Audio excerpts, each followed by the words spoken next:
제1주제 지배구조개혁에 관한 한일 간의 차이와 시사점이라는 주제로 권영호 교수님 발표를 주셨고. 예, 박수기라 감사합니다. 발제하는 논문의 양이 굉장히 많은데 20분간 줄여서 말씀을 드리도록 하겠습니다. 그리고 혹시 제가 주제 발표를 하면서 못한 이야기는 나중에 토론이나 별도 질문이 있으면 그때 말씀을 드리도록 하겠습니다. 정말 논문을 보시면 한일 간 차이와 시사점에 관해서 논문을 쓴 이유가 최근에 보면 우리나라에서 기업 지배구조를 이야기하면서 일본을 배우자라는 이야기를 굉장히 많이 하고 있습니다. 정말 일본은 우리나라하고 어떤가 하는 측면에서 좀 전반적으로 다뤄봤습니다. 오늘 말씀드릴 내용은 최근에 법무부가 상법 개정 추진 대상으로 잡은 4개의 제도에 관해서 가중대표소송하고 집중수출 제도하고 감사면 분리선 제도하고 그 다음에 우리 지금 방어수단에서 중요한 의미가 있는 자기주식 처분, 왜 방어수단과 관련된 제도에 관해서는 김집행 변호사님께서 발표하셨던 생각을 하도록 하겠습니다. 그럼 먼저 가중대표소송에 관해서 한일 비교를 드리면서 제 변호사님 말씀을 드리도록 하겠습니다. 가중대표소송은 아주 쉽게 말씀을 드리면 회사가 지배종속하는 것일 때 모회사, 자회사, 순자회사 최상위의 회사의 주주가 하위 회사, 그러니까 모회사 주주가 자회사의 이사의 책임을 물을 주는 제도가 바로 가중대표소송입니다. 그 가중대표소송에서 보면 주로 문제가 되고 있는 것이 그 모자회사 관계, 손자회사까지 다 내려가는 이야기는 집단에서 모자회사 관계만 말씀을 드리면 100% 자회사인 경우에만 인정할 것이냐, 50%도 인정할 것이냐, 70%도 인정할 것이냐, 여러 가지 이야기가 있는데 법무부 안에서는 50%의 모자회사 관계에 있을 경우에 모회사 주주는 자회사 이사에 대해서 책임을 물을 수 있도록 소송을 제기하자라는 것이고, 그리고 가중대표소송 제도를 도입하면서 좀 나중에 우려가 있는 그와 같은 조치에 대해서 일단 제도를 도입하면서 활성화를 우선적으로 봐야 되기 때문에 남용을 방지하기 위한 그와 같은 제도를 도입하지 않으면서 한다라고 이야기를 하고 있습니다. 이것에 대해서 일본의 경우에는 잘 아시겠습니다만 입법적으로 가중대표소송 제도를 도입하고 있는 나라가 일본인데, 일본은 100% 모자회사 관계에 있는 경우에만 가중대표소송 제도를 인정하고 있고, 그리고 자회사도 모회사의 기준에 봤을 때 조그마한 사업체 하나에 지나지 않는 그와 같은 경우에는 가중대표소송을 인정하고 있지 않습니다. 그 기준이 바로 25%와 20% 기준입니다. 그런데 지금 가중대표소송 제도를 보면 우리나라에서도 자주 이야기가 되는 기업 계획안에 있어서 계획안 밀착으로 인한 경영자의 책임 문제를 하는 것이 굉장히 나름대로 효과적인 제도라고 생각을 합니다. 그리고 특히 일본 같은 경우는 100%를 모자회사 관계에서 가중대표소송을 인정을 하면 논리적으로는 100%가 아닌 한 명의 주주라도 있는 그와 같은 경우에는 그 자회사의 주주가 자회사의 이사를 책임을 물으면 되기 때문에 100%에 하는 것이 맞다라고 이야기를 하고, 그래서 100%의 자회사를 인정을 하고 있지만 실제적으로 보면 100% 기준으로 한 명만 다른 주주를 집어넣으면 작동을 하지 못하는 그런 문제도 있고, 그 문제에 관해서는 나중에 좀 일본하고 우리나라하고 약간 다르다는 점에 대해서 나중에 따로 말씀을 드리도록 하겠습니다. 그런데 가중대표소송은 계열사 간의 경영 밀착으로 인한 경쟁자의 책임을 묻는 데는 굉장히 효과적인 제도이긴 하지만 다른 한 측면에서 보면 조금은 모회사, 자회사, 손자회사 중 이런 관계에 이렇게 모회사의 주식만 갖고 있으면 자회사, 손자회사 둘이 경영자의 책임도 물을 수 있는 좀 그런 제도가 또 필요합니다. 그래서 이게 문제가 되는 경우는 경우에 따라서는 이제 앞으로 우리가 기업 지도 구조와 관련해서 도입하려고 하는 전자투표 제도라든가 이런 제도와 같이 맞물리면 소위 말하는 좀 회사에 대해서는 소송을 위협을 주면서 좀 사익을 추구하는 수단을 모습으로 제대로 작동할 수 있는, 기능할 수 있는 그런 우려도 있는 것이 사실인 것 같습니다. 그리고 또 하나가 전자투표제도 의무화인데, 전자투표제도 의무화는 모든 주주총회에서 의결권 행사를 다 접고 전자투표로만 하자라는 그런 소리가 아니고 하고 싶은 데는 하되 다만 전자적으로 나는 의결권을 행사하겠다고 하면 회사는 거기에 응해야 한다는 것이 바로 전자투표 의무화인 거예요. 기본적으로 전자투표 의무화에 대해서는 나라에 따라서 굉장히 다릅니다.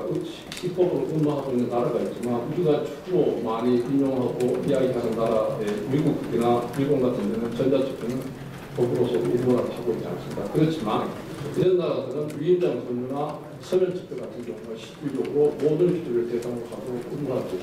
그러면 우리나라는 지금 서면투표도 있고 위임장 선거도 있지만 서면투표는 잘 아시겠습니다만 회사에 정관이 없으면 안 되고 그다음 위임장 선거는 회사가 하는 위임장 선거는 필요할 때 필요한 주주만 대상으로 하는 것이 가능하다고 생각합니다. 그런 상황에서는 주주총회에 출석하지 못한 주주가 의결권을 행사 자기가 하고 싶은 데 한다라고 하는 측면에서는 지금처럼 전자투표까지 이사회에서 결정하도록 하는 그냥 아니거든요. 그래서 개인적으로 전자투표 의무화는 지금 현행의 서면투표제도나 위임장 권유제도를 그대로 두는 걸 전제로 하면 반드시 도입하는 것이 필요하다라는 생각을 하고 있습니다. 그리고 전자투표는 잘 아시겠습니다. 트렌드가 우리가 IT 하는 트렌드에도 맞는 면도 있고 그와 같이 주주총회에서 출석하지 못한 주주에게 의결권 행사 기회를 제공하는 정말 필요한 제도입니다. 동시에 전자투표는 지리적 한계를 극복하고 하는 제도이기 때문에 주주 간의 행동을 통하기 굉장히 쉽습니다. 그리고 전자투표를 이용하면 기술적인 의결권 행사도 사실 가능한 제도가 양면성을 갖고 있습니다. 그 전자투표 제도의 장점도 있지만 그런 단점도 있기 때문에 이것이 좀 방금 말씀드린 다중대표성하고 같이 맞물리면 우리가 생각하지 못한 우리가 전자투표가 기능해 줬으면 좋겠다고 생각하는 그렇게 기능하지 또 않고 반대로 좀 악용도 될 수 있는 소지도 있다라는 생각이 듭니다. 그리고 집중투표제도 공부합니다. 지금 현재 우리나라는 대규모 상장 회사의 경우에는 집중투표 제도는 정관으로 배제를 할 수가 있습니다. 그러니까 가만히 있으면 집중투표 제도를 도입을 해야 되고 그것을 배제하려면 정관의 규정을 둬야 되는데 정관의 규정을 두려면 주중에 특별결의가 필요합니다. 그런데 이 2009년에 상법 개정을 해갖고 정관을 배제할 때 대주주는 3%의 의결권 제한을 받도록 그런데 그 집중투표 제도는 잘 아시겠습니다. 기본적으로 어떤 발상이냐면 소수 주주를 대표하는 이사회에 넣어서 그 이사를 통해서 이사회의 정성을 제어하고 소수 주주의 이익을 보호하자라는 제도의 기본칙입니다. 그런데 보면 이런 취지로 이제 지금 의원이 소위 말하는 경제 민주화법이라고 해서 제기된 것을 보면 근로자가 추천한 이사를 선임하도록 합니다. 그것도 같은 문제라고 생각합니다. 이런 제도는 기본 발상이 뭐냐면 그 이사를 추천해준 주주의 이익을 그렇게 추천을 받아서 이사가 된 이사는 이사회에서 이익을 대변하라는 것을 전제로 하는 발상입니다. 그렇다면 좋다 한소리 이야기하면 대주주가 뽑아준 이사는 대주주의 이익을 대변해도 되냐라고 합니다. 사실 그거는 아닙니다. 그러니까 이게 뭐 여기 국회의원님도 계시지만 국민이 국회의원을 뽑아준 사람 이익을 대변하는 게 아니라 국민 전체 이익을 대변해야 되는 것처럼 주식회사도 이사가 일단 성립이 되면 회사 전체 주주의 이익 전체를 해야 되는 것이고 자기를 뽑아준 특정 주주의 이익을 대변하면 이사가 선관주의 의무를 위반할 가능성도 배제할 수가 없습니다. 그런 측면에서 보면 사실 집중투표제도 우리가 생각하는 것처럼 그걸 통해서 자기를 뽑아준 소수주주의 이익을 대변한다는 건 사실은 법적으로 저는 가용됐다는 생각이 들고 동시에 이사회에서 어떤 의미에서는 이질적인 이사회의 구성원으로 인해서 이사회가 분란의 장으로 될 가능성이 굉장히 큽니다. 그런데 하나 여기서 중요한 건 이사회하고 감사위원회하고는 본질적으로 다른데 이사회는 기본적으로 업무에 대한 감독도 하는 기관이지만 업무의 집행에 대한 의사를 결정하는 기관입니다. 그 업무 집행에 대한 의사를 결정하는 기관이라는 것은 뭐냐면 이사회에서 이사들끼리 여러 가지 논의를 하고 이 의견에 나누어져도 하나로 통일을 하지 않으면 업무를 집행을 못합니다. 그러니까 결과적으로 이사회에서는 다수가 구성된 의견이 갈리면 다수의 의견을 따라 갈 수밖에 없어요. 그렇지만 감사 같은 경우에는 다양한 감사 의견이 개진이 되는 것을 굉장히 반영을 할 수 있거든요. 사실 집중투표 제도를 해서 소수의 주지에 대표하는 이사가 실제적으로 이사에 갔다고 해서 분란이 되고 결국은 거기에 대해서 하나의 의견을 지각하는 과정에서 그 의견이 굉장히 반영될 가능성이 굉장히 크다고 생각합니다. 그런 측면에서 보면 집중투표 제도를 도입하는 것이 이렇게 자산 이론에 대해서는 정당으로도 배제하는 것을 못하게 하는 것이 맞냐라고 하면 좀 제도의 양면성인데 그 제도가 100% 퍼펙트하게 완벽하다면 그렇게 해야 되지만 문제가 있다고 하는 것을 그렇게 하는 것이 맞나라는 생각이 들고 또 하나 달리 생각하면 지금 삼성전자나 우리나라를 대입하는 회사들 전부 다 집중투표에 대해서 지금 전반으로 배제하고 있습니다. 그런데 지금 우리 2006년도에 상법이 개정이 돼서 거기서 보면 전반으로 배제할 때 3% 룰이 적용되면 지금의 주주 구성으로 봤을 때 3% 룰까지 적용되는 마당에서 배제하는 것은 소수 주주의 협조가 좀 절대 불가능하다고 생각이 듭니다. 그런 측면에서 보면 저는 지난번에 논의를 하면서 깜짝 놀랐는데 2009년도에 상법 개정된 사실을 모르는 분들이 꽤 많더라고요.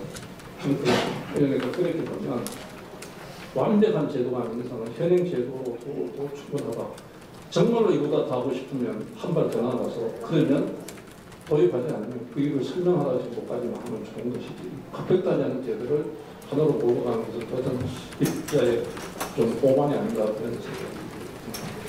그 다음에 감사위원 분리 선출입니다. 지금 감사위원 분리 선출 지금 주주총회에서 감사위원은 잘 아시다시피 이사입니다. 그러니까 주주총회에서 이사를 보는데 감사위원이 될 사람은 주주총회에서 애당초 이사 중에서 분리해서 그 감사위원이 될 이사에 대해서는 3% 룰을 적용하자라는 것이 감사위원 분리 선출안인데요. 그리고 여기에 대해서는 이제 법무부에서 이야기한 것은 일반 경제민주화법에서는 3명, 근데 3명을 감사위원 3명 다 분리 선출을 하자라는 것인데 여기에 대해서는 법무부와는 그중에 한 명만 분리 선출을 하자라고 이야기를 하고 있습니다. 그런데 저는 기본적으로 지금 우리 감사위원이 아니라 일반 감사를 볼 때 3% 룰이 적용이 되고 있습니다. 그래서 보면 그 일반 감사를 볼 때 3% 룰이 적용이 된다고 하면 같은 감사위원도 3% 룰을 적용한 것이 논리 정합하기까지 봅니다. 그런데 하나 여기서 중요한 것은 감사위원은 이사회의 구성입니다.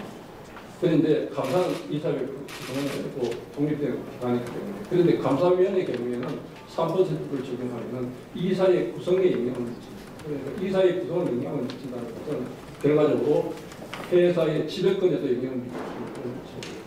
따라서 이 지배권에 영향을 미칠 수 있는 제도라고 하는 것은 다른 측면에서 보면 경영권 방어수단을 가지고 관계하는 그와 같은 문제이기 때문에 그래서 그렇게 단순하게 감사위원회가 제대로 작동하지 않는다는 이유만으로 이렇게 하는 것이 맞느냐는 검토가 필요하다는 생각을 하고 있습니다. 제가 여기서는 지금 시간 관계상 일본 쪽의 이야기는 하지는 않습니다만 하나 예를 들면은 우리나라 감사위원회 제도가 일본에서 굉장히 좋은 제도고 그래서 좀 일본에서 이 제도를 받아들이기 위해서 노력하고 있고 그래서 그 결과로서 2014년에 회사법을 개정하면서 감사등위원회 제도가 도입이 됐습니다. 그런데 이게 2014년이 어떠냐면 일본은 전통적으로 우리나라하고 달리 상법은 다른 법도 거의 그렇습니다.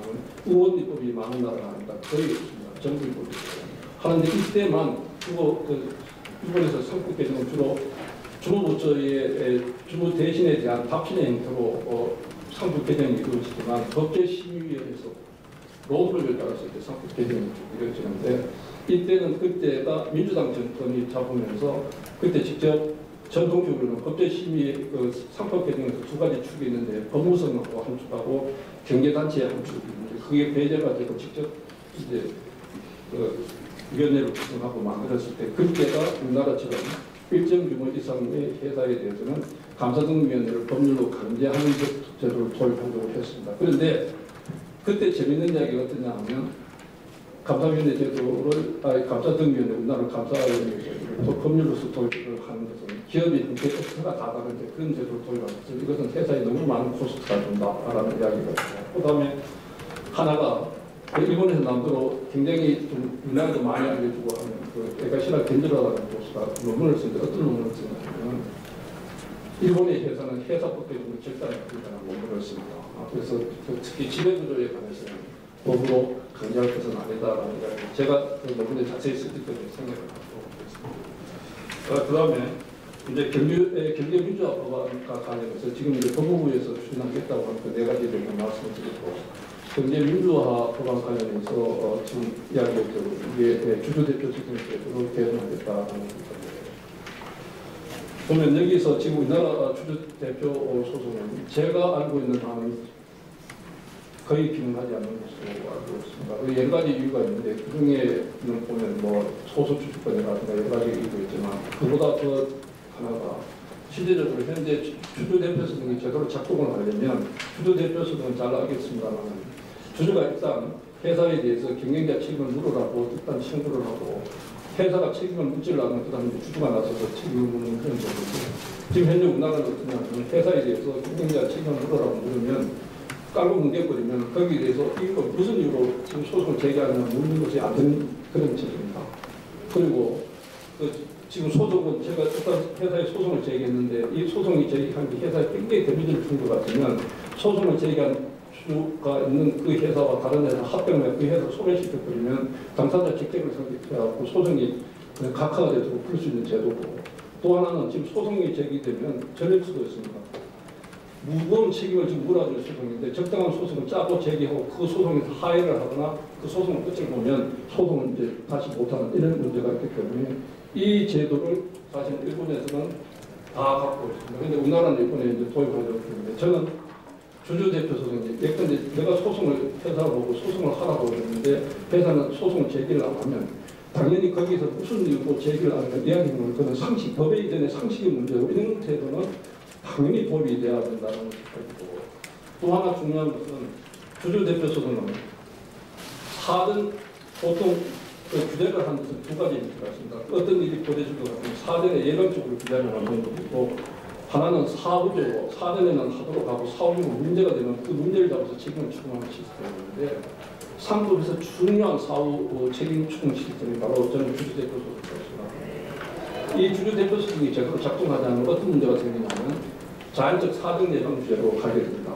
그 하나가 이번에 그 삼성물산 이런 사건을 계기로 하고 합병유지청구권 제도를 도입하자고 이야기가 있습니다. 이게 합병유지청구권 제도는 뭐냐면 합병이 주주의 이익을 침해하고 예컨대 그 가능성은 사전에 막자는 제도인데 사실은 이런 제도가 도입되면 정말로 필요한 합병도 그것을 갖고 걸면은 사실은 굉장히 어려워집니다. 그래서 사실은 주주대표소 등이 제도를 작동해야 될 중요한 이유는 회사가 필요한 것을 하도록 하고 그것이 경영권을 편법 승계라든가 그렇게 되면 그것을 문제를 삼는 제도로 작동을 하도록 하는데 사후 구제 수단이 제대로 작동을 하면 그게 가능한데 우리나라처럼 사후 예방 사후 구제 수단이 작동을 하지 않습니다. 모든 예법이 사전 예방 구제로 가는 중요한 이유가 아닌가라는 그런 생각이 그다음에 또 하나 관련 자기주식 처분자 이게 바로 이번에 삼성물산하고 합병할 때 삼성이 갖고 있던 자기 주식을 KCC에 줘서 잘 아시겠지만 자기 주식은 회사가 갖고 있으면 의결권이 없습니다. 그런데 이것을 제3자에게 주면 의결권이 부과하기 때문에 자기 주식의 처분은 적대적 연연이나 이런 부분에서 굉장히 방어수단을 위험하게 쓸 수가 있습니다. 그리고 잘 아시겠습니다. 우리나라는 적대적 연연의 방어수단을 염두에 둔 제도는 하나도 없습니다. 그러다 보니까 실제적으로 방어수단으로 도입이 안 된 제도를 방어수단으로 지금 사용하고 있습니다. 그런 제도 중에 하나가 바로 자기주식 처분제인데 이 자기주식 처분제안이 방어수단으로 악용되고 있기 때문에 자기주식을 처분할 때는 우리나라 신주 발행 절차로 하자라고 하는 일이 제안이 되는데 그거는 바로 우리나라의 경우에는 신주 발행 절차를 받게 되면 주주에게 신주 인수권을 주기 때문에 쉽게 말해서 3자 배정을 못하고 한국에 못하도록 하자고 하는데 그 예를 들면서 일본을 예를 많이 듭니다. 일본도 자기 주식 처분은 신주 발행 절차를 따라서 합니다. 그런데 다만 일본하고 한국은 다른 게 있습니다. 일본은 신주 발행 절차를 할 때 주주에게 신주 유수권을 주지 않습니다. 그리고 그랬기 때문에 3자 배정을 하는 게 가능해요. 다만 3자 배정을 할 때 다만 발행 가격이 특히 유리할 경우에 주주 쪽에 특별계를 거치도록 하고 있습니다. 그래서 일본의 경우에도 자기 주식 처분은 신주 발행 절차가 따르다고 한다고 해도 일본의 경우도 방어수단을 이용을 할 수는 있습니다. 그래서 저는 기본적으로 자기 주식 처분을 멋대로 할 수 있도록 한다는 것에 대해서는 저는 기본적으로 반대합니다. 왜냐하면 자기 주식 처분을 제3자에게 그대로 주게 되면 기존 주주는 어떤 형태로든 발행 가격이 공정해서 지분비율이 떨어질 수밖에 없습니다. 지분비율 피해를 입을 수 있고 거기다가 발행 가격까지 불공정하면 자기 주식 가치가 실수화되는 그런 문제가 있습니다. 그래서 기본적으로 자기 주식 처분도 3자 배정에서 엄격히 제한하기를 맞다고 생각을 하는데 근데 다만 지금 방금 말씀드린 것처럼 우리나라에서 지금 보면 적대적 예면의 방어수단을 쓸 수 있는 제도가 현실적으로 적대적 예면회가 전개되고 있는 상황에서 쓸 수 있는 제도는 이제도밖에 없는 것으로 제가 생각하고 있습니다. 그래서 이것을 완전히 없애려고 하면 진대가 되고 우리나라에서 일어나는 적대적 예면회는 100%가 전부 좋은 거였거나 아니면 우리나라에서 적대적 예면회가 안 일어나는 건데 사실은 그렇지 않지 않습니까? 적대적 예면회는 우리나라에 좋은 예면회가 일어나려고 하면 규제가 좋은 예면회가 일어날 수 있도록 규제가 그렇게 이루어져야 됩니다. 물을 있지 않습니까? 물이 인간에게 기여를 하려면 치수를 해야만 인간에게 기여를 하지 치수를 안 하면 인간을 다 수긍할 수도 있거든요. 그런 측면에서 보면 이게 자기주식 처분제하고 분명히 문제가 있지만 이것을 현 상태에서 없애는 게 맞느냐라는 것은 입법 순서적인 측면에서 고려를 해봐야 된다는 생각이 있습니다. 그다음에 특정 한일의 차이점을 좀 말씀을 드리겠습니다. 특정 기관 구조를 강제하느냐라는 측면에서는 잘 아시겠지만 우리나라는 자산이 2조 원이 넘으면 하는 업종이 무엇이든지 주주가 구성이 어떻게 되든지 관계없이 동일한 지배구조를 가져야 됩니다. 그런데 이 발상은 어떠냐면 자산이 일정 규모 넘는 회사에 있어서는 모든 회사의 최적인 지배구조가 있다는 걸 전제로 하는 발상인데 이거는 문제가 있습니다.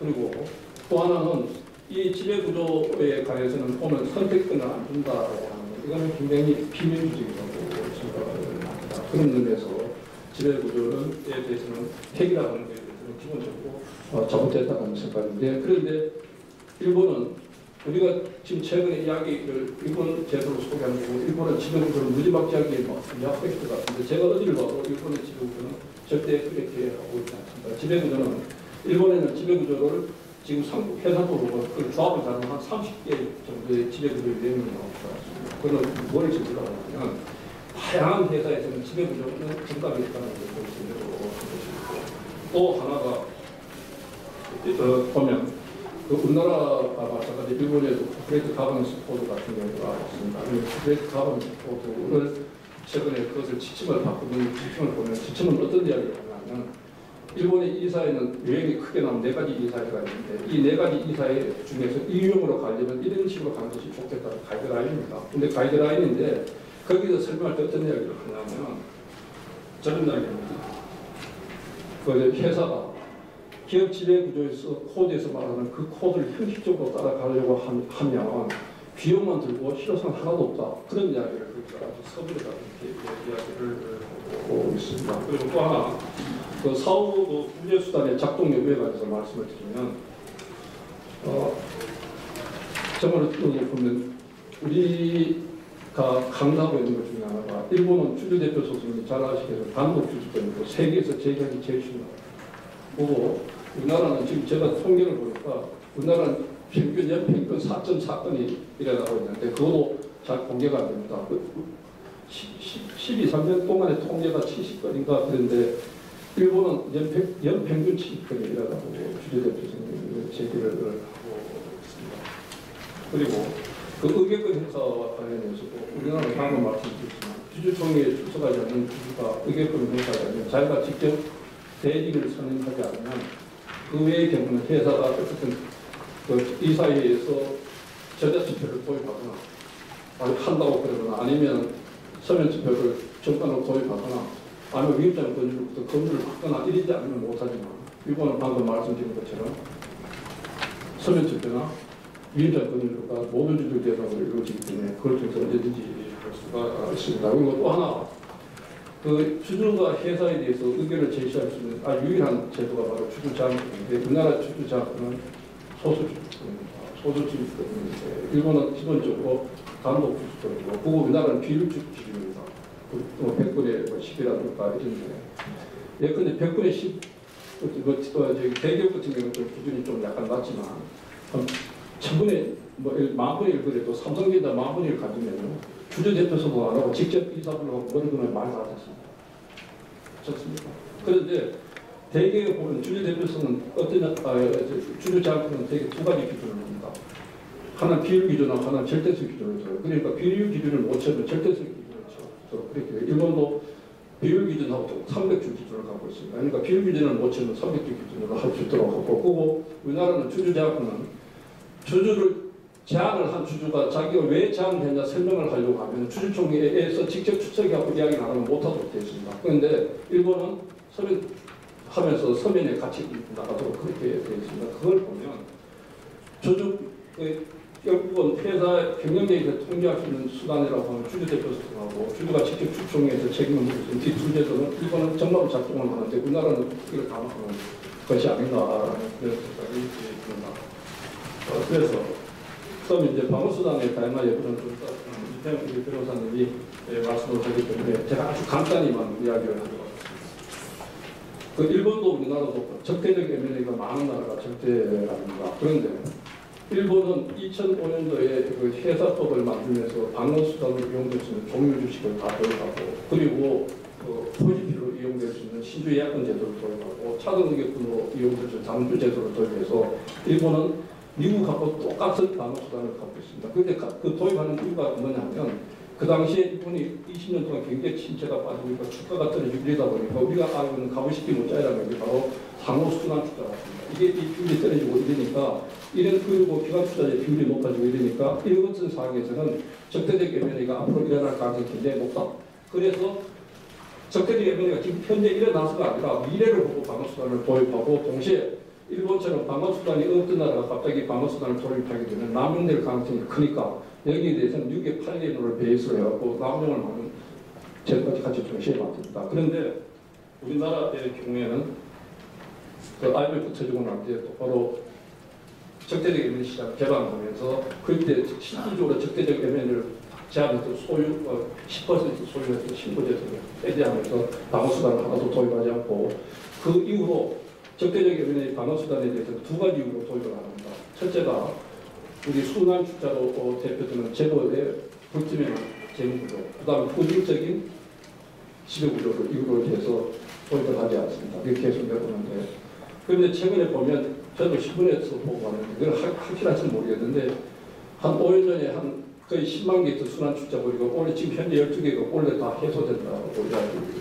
언론에 보도가 됐습니다. 그리고 또 하나가 지배구조를 놓고 보면 정말로 후진적인 그런 지배구조가 있었다고 하면, 지금 시대적으로 지배구조는 굉장히 우리가 개정이 많이 해왔고, 2011년도에 사건 개정을 뺐고, 또 지금도 또 개정을 이렇게 한다고 하면 그 후진적인 지배구조도 거의 이제 풀리는, 그러니까 적대적 M&A 방어수 조선 절대 안 되라고 했던 두 가지가 다 풀린다면 이제는 거기에 맞게 방어수단도 도입을 해야 되는 것이 아닌가라는 그런 생각이 듭니다. 그래서 이제 결론적으로 마지막 결론적으로 보시면, 지금 우리가 일본하고 이야기해서 일본하고 한국은 굉장히 비슷할 거다라고 이야기를 하고, 저도 그런 줄 알고 일본에서 유학을 했습니다. 그럴 거라고 생각하고 탐진적으로 보다가 이번에 전체를 한번 다 보니까 일본하고 한국은 정반대입니다. 실제로 말씀드리면 경영자 체계 추궁 시스템에 관해서 방금 말씀드린 것처럼 굉장히 실효적이고 실질적인 제도, 방금 말씀드린 대로 주주대표수는 단독주주권이고 제소절차는 굉장히 간단하고 제소비용도 적고, 어쨌든 다중대표소 등제도는 세계 최초로 입법화했습니다. 그리고 의결권 행사에게는 철저히 보장되고 주주장학권은 이용하기가 굉장히 쉽습니다. 그런데 우리나라는 어떠냐? 주주대표소는 소수주주권이고 제가 아는 바로는 전면 작동하고 있습니다. 그리고 다주대표소는 아직까지 도입하지 않고 있고, 의결권 행사기에는 실제로 공사가 되어 있고, 봉쇄되어 있고 주주제한권은 소수 주주가 접근하기 허되어 있는 것입니다. 두 번째로 기관 구성 및 구성 방법에 대한 규제인데 일본은 기업의 모든 걸 선택을 하고 있는데 우리나라는 규제로 일관하고 있습니다. 지금 실제적으로 보면 이렇게 이사감사법에서 3%를 거기다 합산 3%까지 하고 그다음 집중투표를 배제하는데 업조를 하고 거기다 3%를 적용하고 그다음에 재벌번호 규제하기 위해서 업무집행지시자 책임에 대한 규제가 있고 이러면서도 지금은 집중투표제도를 의무하고 감사위를 분리 선출하려고 하고 있습니다. 그리고 방어수단에 대한 규제인데 방금 말씀드린 것처럼 일본은 모든 방어수단을 다 도입하고 있는데 우리나라는 그렇게 하고 있지 않다 보니까 원래 예상되지 않는 재료를 방어수단으로 쓰다 보니까 비용 방어를 써두면 성공해도 해상은 무지한 비용을 있는 저효율 고비용 규제의 방어수단을 갖고 있습니다. 그래서 이것을 한마디로 정리하면 그런 것 같습니다. 경영자 책임 시스템을 작동을 하지 않고 그다음 기관 구성에 대해서 과도한 간섭도 정리를 할 수 있는데 이 결과가 어떤 것을 갖고 가냐면 실효적으로 경영자 책임이 실질적으로 제대로 물을 수 있는 주주대표성이 작동하지 않으니까 필요 이상으로 적대적 경영자 통제수단으로 적대적 경영자의 중요성이 강조되는 것 같아요. 그 반증으로 절대 방수가 안 된다는 원리가 성립하고 그 다음에 기관 구성이나 여기에 대해서 규제하는 것에 대해서 무관하게 해주고 그리고 세계적으로 3% 룰 같은 세계적 유례를 찾아볼 수 있는 규제가 난무하는 원인이 아닌가라는 그런 생각이 듭니다. 그래서 이걸 제대로 잡으려면 정말로 책임 추궁 시스템은 제대로 작동할 수 있도록 하고 그리고 주주도 의결권 행사할 수 있게 확실히 보장하고 그걸 전제로 해서 지배구조에 대해서는 그대로 다 풀어주고 이렇게 그리고 적대적 에너지 방어수단도 남용을 막는 것을 전제로 해서 도입을 해야 된다고 생각합니다. 하나 말씀을 드리면 저는 입법에 있어서 중요한 건 내용도 중요하지만 순서가 굉장히 중요하다고 생각합니다. 예컨대 집을 건물을 부술 때 건물을 부숴놓고 안전망을 설치하면 그건 안전망이 의미가 없는 거 아니겠습니까?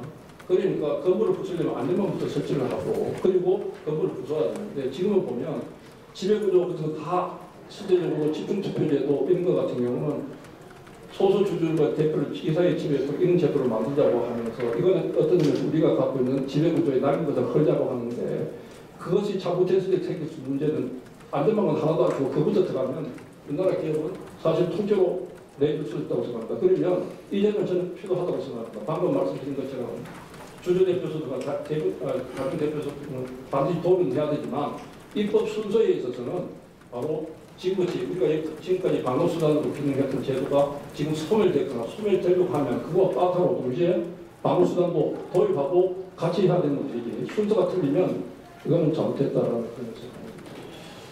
좀 이 정도로 마치도록 해서 시간이 좀 많이 있어서 죄송합니다. 네, 사실 권도 교수님께서 시간을 너무 많이 써셨어요. 그리고 워낙 또 중요한 말씀을 하시기 때문에 제가 제기하지 않았습니다. 일단 한일 간의 지배구조 법률 비교의 관점에서 말씀해 주셨는데 아주 중요한 말씀이기 때문에 제가 몇 가지만 요약을 한다면요. 가중대표소송은 일본에서는 완전 보혜사 간에만 인정이 되는데 한국에서는 50% 초과하는 보혜사 간에도 인정이 된다는 점에서 굉장히 신중해야 한다는 말씀하셨고 전자투표는 무조건 의무화해야 된다 이런 말씀하셨고요.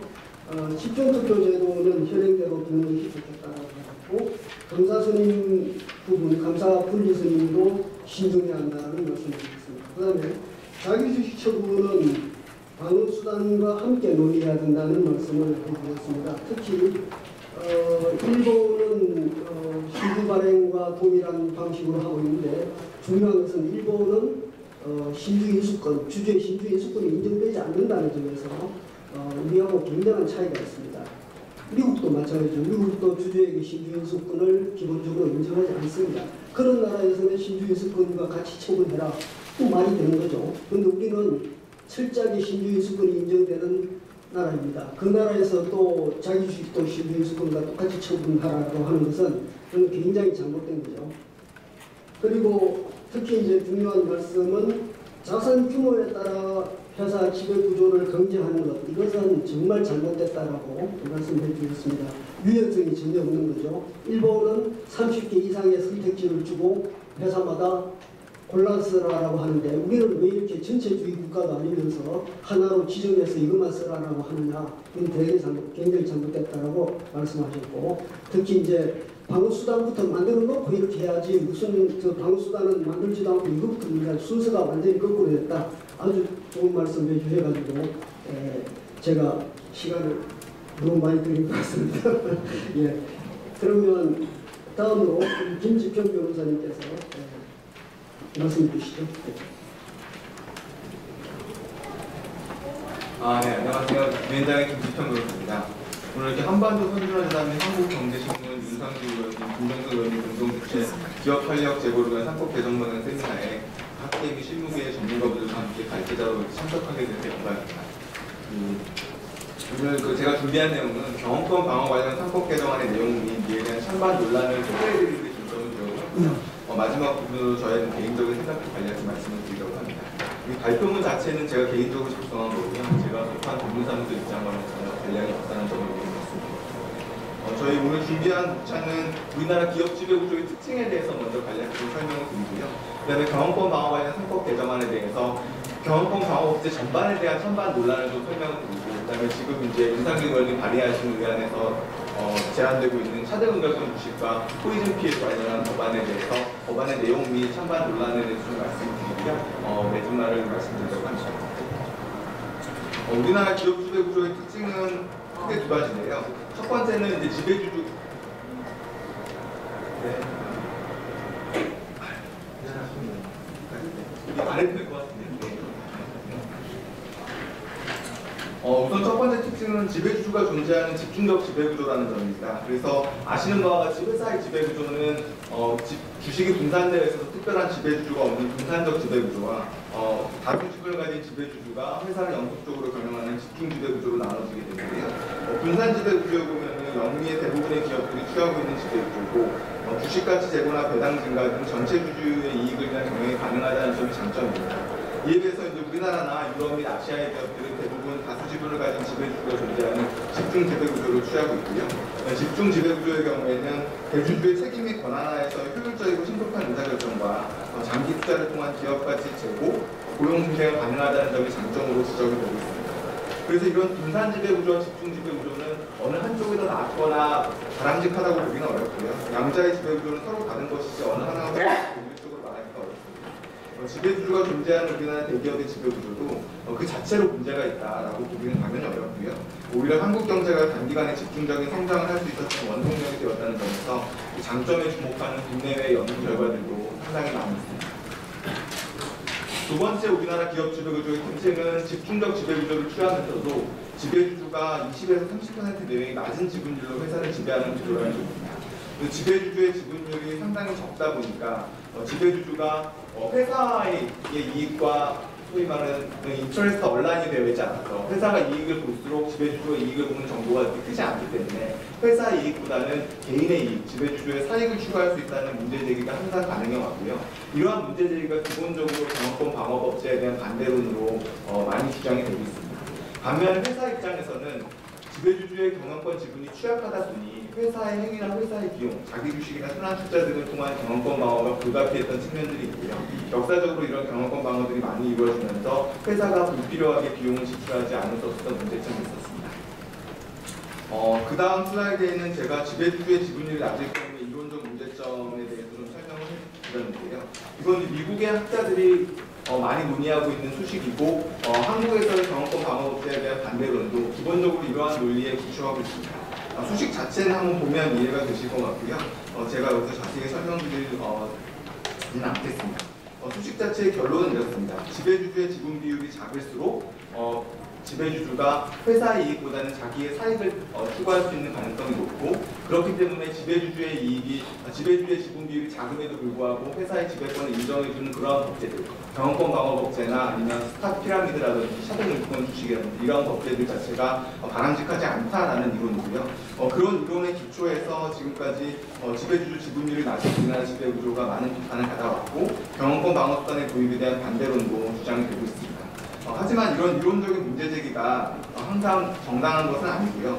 기업 현실에 비추어 경영권 방어가 불가피하고 그렇다면 이에 대한 합리적이고 효율적인 규제를 정면으로 도입하는 것이 바람직하다는 반대론도 상당히 주장이 되고 있습니다. 다음으로는 이제 경영권 방어 관련 상법 개정안을 좀 분석해 보려고 하는데요.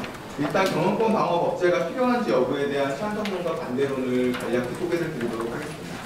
여기서 경영권 방어 법제라고 하는 것은 대주주가 자신의 재산으로 지분율을 늘리거나 우호주주를 확보하는 것을 이야기하는 것이 아니고요. 그러한 행위는 당연히 재산권의 행사로서 허용이 돼야 되는 것이고, 문제는 회사가 회사의 비용, 회사의 행위로서 기존에 있는 지배주주나 경영진의 경영권을 보호해주는 것을 경영권 방어 법제라고 하는데요. 이러한 경영권 방어 법제에 대해서는 찬반 양론이 대립을 하고 있습니다. 경영권 방어 법제에 대한 반대로는 크게 두 가지인데요. 첫 번째는 지배주주에 대한 건강한 견제 없이는 그 권력은 부패할 수밖에 없다라는 이유입니다.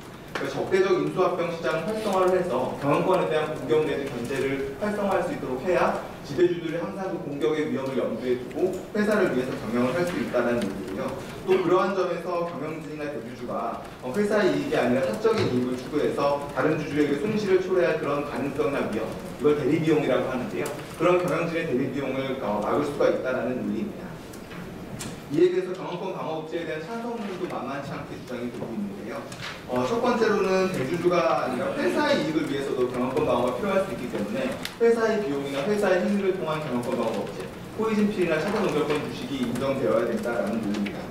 특히 그 소수주주가 지배주주의 경영권의 문제를 제기하고 주주총회에서 배당 증가나 자신들이 지명한 임원 선임 등을 주장해서 성공한 이후에 단기적으로 부양된 주가를 이용해서 보유지분을 매도해서 차익을 실현한 사례들이 상당히 많이 있었습니다.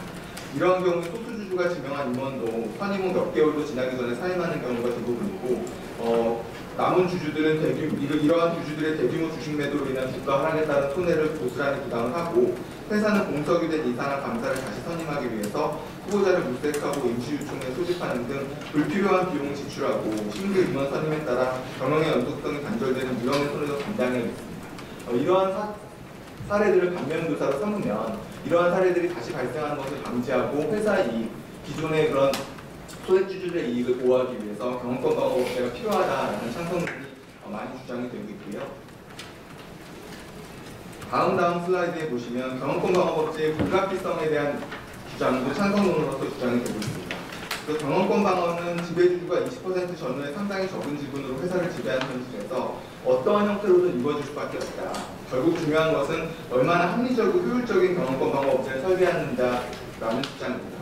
대부분의 기업들이 경영권 공격에 대비해서 자사주를 취득 및 보유하거나 적어도 이를 위해서 상당한 현금을 유보하는 방법 또는 계열사 간 주식 상호 보유나 순환 투자를 통한 경영권 방어를 하고 있는데요. 이러한 수단들은 결국 회사의 현금이 설비 투자나 인주금 보상과 같은 원래 쓰여야 할 곳에 사용되지 못하고 현금 마련을 위해 회사가 상당한 금융비용 부담을 하는 등 회사의 지나친 비효율을 야기하고 있다는 지적이 상당합니다.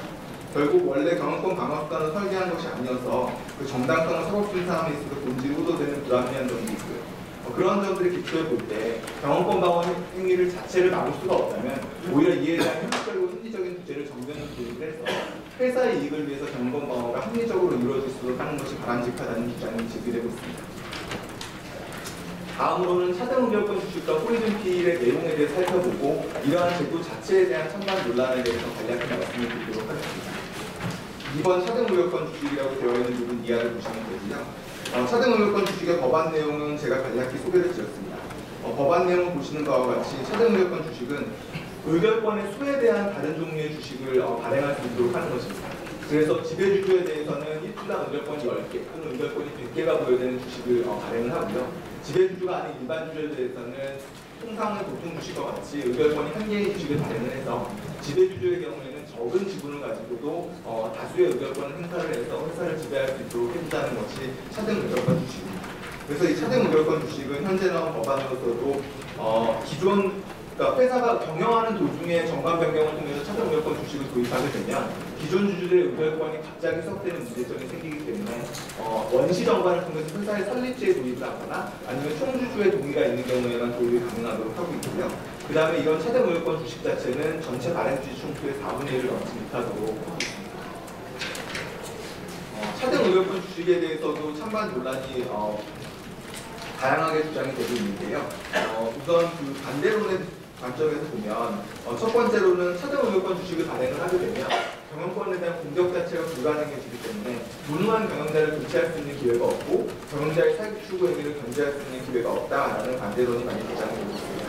그리고 다음 슬라이드에 보시면 기존 주주의 이익과 관련해서도 회사가 경영하는 도중에 차등 의결권 주식을 도입하게 되면 기존 주주의 의결권이 예기치 못하게 희석되기 때문에 기존 주주에게 불리한 예측하지 못한 손해를 야기하게 된다는 비판이 있고요. 이런 비판을 고려해서 현재 나와 있는 그 법안에서도 차등 의결권 주식을 회사 설립을 할 때 모든 관리인의 총 동의에 원시 정관을 통해서 도입을 하거나 또는 중간에 회사 경영 도중이라 하더라도 총주주의 동의가 있는 경우 모든 소액주주를 동의를 한 경우에 한해서 도입할 수 있도록 규정을 하고 있습니다. 다음 슬라이드에 보시면 차등 의결권 제도에 대한 장점도 소개를 하고 있는데요. 차등 의결권 제도에 대한 장점으로는 크게 두 가지를 말씀드릴 수 있습니다. 첫 번째 슬라이드에 나온 경영권 방어를 위한 비용 감소입니다. 앞서 말씀드린 바와 같이 우리나라에서는 본격적인 경영권 방어 업체를 도입을 하지 않고 있기 때문에 우회적인 수단을 통한 경영권 방어, 자기 주식 취득을 통한 경영권 방어라든지 순환투자나 상호주식 보유를 통한 경영권 방어가 불가피하게 이용이 되고 있고요. 이러한 수단들은 회사의 현금을 적절한 곳에 쓰이지 못하게 하고 비효율적으로 경영권 방어를 위해 쓰게 하고 있기 때문에 회사에 대해서 오히려 손해를 야기하고 있다는 주장입니다. 그렇기 때문에 본격적으로 경영권 방어를 허용할 수 있게 하는 차등 의결권 주식을 도입하게 되면 회사의 현금이 자기 주식 취득이나 상호주식 보유와 같은 불필요한 것에 쓰이지 않게 돼서 이러한 현금을 통해서 기술 개발이나 임원 보상, 임직원 보상에 대해 보상으로 사용할 수 있기 때문에 회사의 경영에 오히려 도움이 된다는 얘기입니다. 두 번째 슬라이드는 자본 조달의 유연함 및 자본시장의 활성화 측면에서도 차등 의결권 주식이 도움이 된다는 입장입니다. 이 차등 의결권 주식의 경우에는 지배주주로 하여금 적은 지분을 가지고도 회사의 경영권을 유지할 수 있도록 하게 돼서 지배주주들이 보통 IPO나 기업 공개를 하게 되는 경우에 막연히 가지게 되는 두려움, 즉 경영권이 희석되게 돼서 향후 경영권을 잃을 수 있다는 그런 걱정을 부식시키기 때문에 회사의 자본 조달이나 IPO, 기업 공개를 보다 활성화시킬 수 있는 장점이 있습니다. 또한 주주들의 수요에 맞게 주식을 발행한다는 점에서도 효율적인 자본시장의 수입에 이바지할 수가 있는데요. 보통 주주의 경우에는 의결권의 행사에 큰 관심이 없기 때문에 주식 하나당 의결권이 하나인 주식을 발행을 받게 되고요. 이에 비해서 지배주주의 경우에는 배당이나 그 자산재산 처분에 의한 이익에 비해서 의결권이 상당히 많은 주식에 오히려 관심이 있기 때문에 그런 주식들을 각자의 수요에 맞추어서 발행을 할 수 있게 된다면 이걸 통해서 자본시장의 효율화를 증진시킬 수가 있고 유연한 자본 조달을 가능하게 한다라는 의미입니다. 다음으로는 3번 포이즌 필인데요. 포이즌 필의 내용은 이렇습니다. 앞서 권정 교수님 말씀 주신 대로 독립적인 신주인수권의 발행을 가능하게 해서 이 신주인수권의 행사를 통한 주식 취득이나 또는 신주인수권의 상환을 통한 주식 취득을 차등적으로 적용하도록 하는 게 포이즌 필의 골자인데요. 우리나라의 경우는 지금 네이키드 워런트라고 하는데 독립적인 신주인수권의 발행이 일반적으로 인정되지 않고 있습니다. 신주인수권을 인정되는 경우는 크게 세 가지인데요. 첫 번째는 경영진한테 부여되는 스탁 옵션이고요. 두 번째는 신주인수권 부사채를 발행하면서 분리형으로 신주인수권 증권을 발행하게 되는 분리형 DW의 경우가 있습니다. 그리고 세 번째는 주식 발행의 경우에 잠정적으로 인정되게 되는 독립신주인수권 유통의 경우가 있는데요. 이러한 세 가지 경우 이외에는 네이키드 워런트, 독립적인 신주인수권을 발행하는 것을 금지하고 있고 그래서 포이즌 필의 활용도 지금까지 불가능하다라고 해석되어 왔습니다. 이번에 제시된 법안은 이런 신주인 선택권의 발행 자체를 허용해서 보다 유연한 자본 조달을 가능하게 하고 또 포이즌 필로도 활용을 할 수 있도록 하는 것이고요. 그래서 기본적으로 신주인수권의 발행을 허용하는 전제하에서 차등적으로 신주인수권의 행사라든지 신주인수권의 상환을 허용하게 하는 포이즌 필을 발행할 수 있도록 하고 있습니다. 그래서 소개드린 법안에 보시면 회사의 가치 및 주주 일반의 이익을 유지 또는 증진하기 위해서 필요한 데에 한해서 그러니까 특정 주주나 지배주주의 이익을 위한 것이 아니라 회사 전체의 이익을 위해서 필요하다는 전제가 충족이 된다면 그런 경우에는 신주인수권을 굉장히 염가로 발행을 해서 모든 주주들이 주당 100개, 뭐 1000개의 신주 인수권을 가지게 하고 그 다음에 그 신주 인수권을 언제 행사할 수 있느냐. 신주 인수권을 행사할 수 있는 것은 경영권에 대한 인수시도, 적대적 경영권 공격 시도가 있을 때 그 경영권 공격을 하는 주주에 대해서는 신주 인수권 행사가 불가능하고 다른 주주들에 대해서 신주 인수권 행사를 허용해서 신주 인수권 행사를 통해서 경영권 공격을 하는 주주의 상대적 지분율이 굉장히 낮아지고 다른 주주들의 경영권 지분이 의결권 지분이 굉장히 높아지게 되는 효과를 내게 하는 것이 포이즌 필의 포이즌 필입니다. 그래서 이 포이즌 필을 회사의 가치나 주주 일반의 이익을 유지 또는 증진하기 위해서 필요한 경우에 한해서 인정을 하도록 하고 있고요. 포이즌 필의 형태는 앞서 말씀드린 대로 신주인수권을 행사하는 방식으로 연가로 행사하게 하는 방식으로 의결권을 늘릴 수 있게 하는 방안이 하나가 있고요. 또 하나는 회사가 신주인수권을 상환해주는 방식으로 역시 아주 낮은 발행가액으로 주식으로 상환해줘서 경영권 공격을 하지 않는 주주들의 지분을 늘려주는 방법으로 작동되는 경우에 두 가지가 있습니다. 그리고 법안에서는 이런 신주인수권 도입을 통한 포이즌필 발행의 결의는 이사회의 특별결의를 통해서 할 수 있도록 하고 있고요. 그 다음에 이 신주인수권 자체는 주식과 분리해서 양도할 수 없도록 하고 있고 회사는 정관으로 정하는 바에 따라서 주주총회 결의나 또는 이사회의 결의로서 신주인수권세권 행사 기간이 개시되기 전까지 대가를 지급하지 아니하고 신주인수권세권의 전부를 소각할 수 있도록 그렇게 하고 있습니다. 그래서 신주인수권세권을 이미 발행을 해서 포이즌필을 도입한 상태라고 하더라도 경영권 방어의 필요성이 없어진 경우에는 주주총회나 이사회의 결의를 통해서 포이즌필을 소각할 수 있도록 해서 합리적인 범위에서 정부의 교체가 가능하도록 그 가능성을 열어주고 있습니다. 또한 그 법안에서는 신주인수권세권에 대한 유지청구권 제도도 도입을 했어요.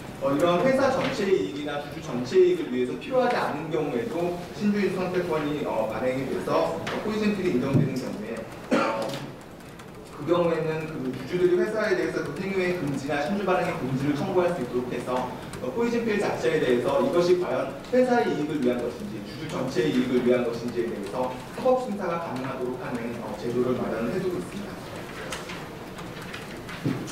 이런 포이즌필 제도에 대해서도 찬반 논란이 무성한데요. 우선 반대론에 대해서 살펴보면 크게 세 가지적인 주장이 되고 있습니다. 첫 번째로는 주주평등의 원칙에 반한다는 점인데요. 경영권 공격을 하는 주주에 대해서만 신주인수권세권 행사나 신주인수권세권의 상환을 금지하고 있기 때문에 주주평등의 원칙에 반하고 모든 주주를 차별 없이 취급해야 된다는 원리에 반한다는 주장입니다. 두 번째로는 이 신주인수권세권은 굉장히 연가로 주식을 발행하거나 연가로 발행가액을 정해서 신주인수권세권 상환을 해서 주식을 발행하는 구조를 취하고 있기 때문에 액면 미달 발행을 전제로 할 수밖에 없어서 자본 충실 원칙에 반한다는 주장도 제기되고 있습니다. 세 번째는 앞서 말씀드린 바와 같이 법안에서는 신주인수권세권에 도입돼 있어서는 전체 주주나 회사 전체의 이익을 위해서 필요한 경우에만 한정된다고 규정을 하고 있는데요. 반대로 이미 도입한 신주인수권세권에 대해서 전체 주주의 이익이나 회사의 이익을 위해서 소각할 필요가 있을 때는 소각을 해야 된다는 의무를 부과하고 있지는 않기 때문에 신주인수권세권이 일단 도입된 뒤에 그 소각 자체를 회사의 이익을 위해서 필요한 경우에 소각하는 것 자체가 보장되지 않는다라는 비판도 제기가 되고 있습니다. 이에 대해서 이제 장점으로는 크게 두 가지가 이야기가 되고 있는데요.